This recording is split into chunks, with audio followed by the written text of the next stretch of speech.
Right now, the San Antonio Spurs are in the NBA Finals. The Spurs are going to the NBA Finals. Here's everything. We want 4 more. We're not done. Go Spurs, go!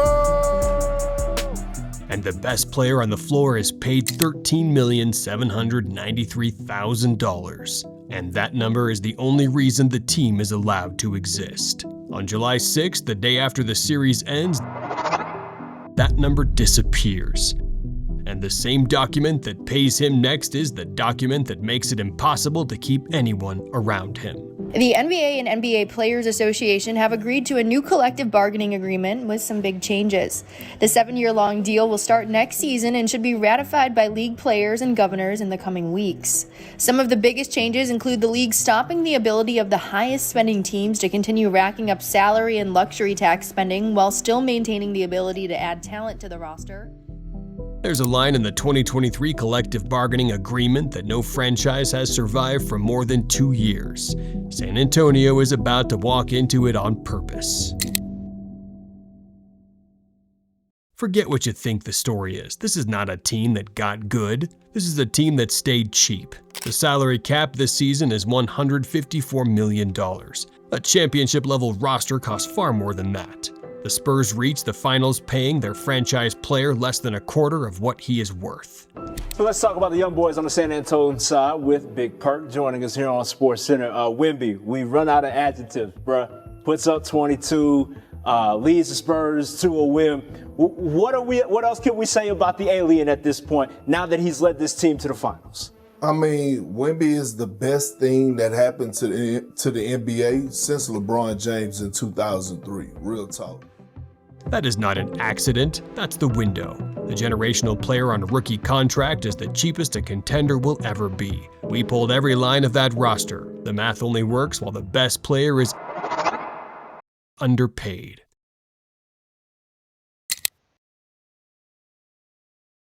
Here's what happens the day after the finals end. Victor Wembanyama becomes eligible for a 5-year extension. League projections put it at around $251 million. If he is named MVP, Defensive Player of the Year, or All-NBA, and he just won Defensive Player of the Year, it escalates to roughly $301 million.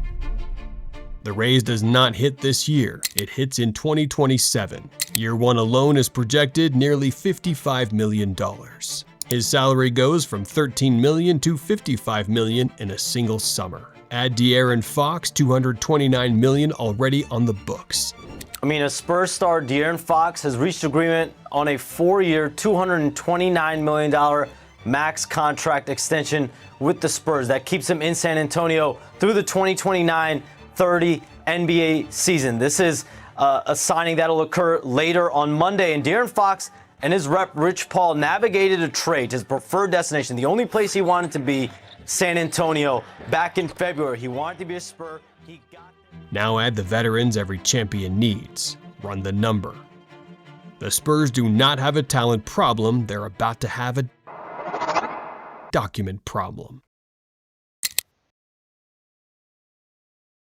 Most people think the penalty for spending is a tax. A rich owner writes a check and the problem goes away. That is the old league. It's gone. Cross the second apron and you do not get a bill. You get rules. You cannot combine salaries in a trade. You cannot sign a player off the buyout market. You can't send cash. And your first-round draft picks freeze 7 years out. Stay over the line in 2 seasons out of 4 and the league moves your draft pick to the dead end of the round. The team that wins is stripped of the picks it would use to rebuild. You cannot aggregate contracts in a trade, meaning that you cannot add DeAndre Ayton and another player and send out money. Your first round pick, which would be in 2032, becomes frozen if you're in the second apron. You cannot use your tax mid-level again. You can't send cash in a trade. And more important, if you're in the second apron 3 out of 5 years, your first round pick in 2032 gets moved all the way back to the first round. The owner of the Boston Celtics, a team that just lived this, described it in 6 words. He also predicted no team will survive the second apron for more than 2 years. Not this decade for the entire length of this agreement. That second apron that we all joked about with the orange apron on free agency day, that comes with a lot of harsh rules. And the most interesting thing to me is the young teams, Oklahoma City, Houston, teams that have accumulated tons of good, interesting young players already have to start thinking 3, 4, 5 years ahead. Sure. Once they all come up for big contracts, can we pay them all? Is that even realistic anymore? What do we have to do to prepare for that scenario? And here is the part San Antonio has seen before. In 1987, the Spurs drafted David Robinson, and the league changed its rules. In 1997, they drafted Tim Duncan, and the league changed its rules. In 2023, they drafted Victor Wembanyama. The rules were already waiting. The second apron was finalized in the same agreement that arrived the year Wembanyama did. The cage was built before the player walked into it. This is the third time this franchise has been handed a generational talent, and the third time the system rewrote what the talent is allowed to become. The document does not punish losing. Losing is cheap. The document punishes winning the moment you try to pay for it. I understand the logic behind it. I understand what Adam's trying to accomplish, and he wants parity. He wants to create as much equal competition to win a championship as possible. I personally disagree a little bit with him on what is best for the league, because I think where you create the most interest in the NBA is not during the season, it's in the offseason. That's where you create the most interest. That's where fans buy season tickets. That's where sponsors jump in because they see, wow, this team made this move, that team made that move. They're improved, and people jump on board and they get excited. If you're taking a bunch of teams that whose ownership wants to be competitive and wants to spend money and wants to do everything to give their fans a chance to win, and you're not allowing them to do that, you're making it so restrictive and the penalties are so punitive. I don't think that's great for the game.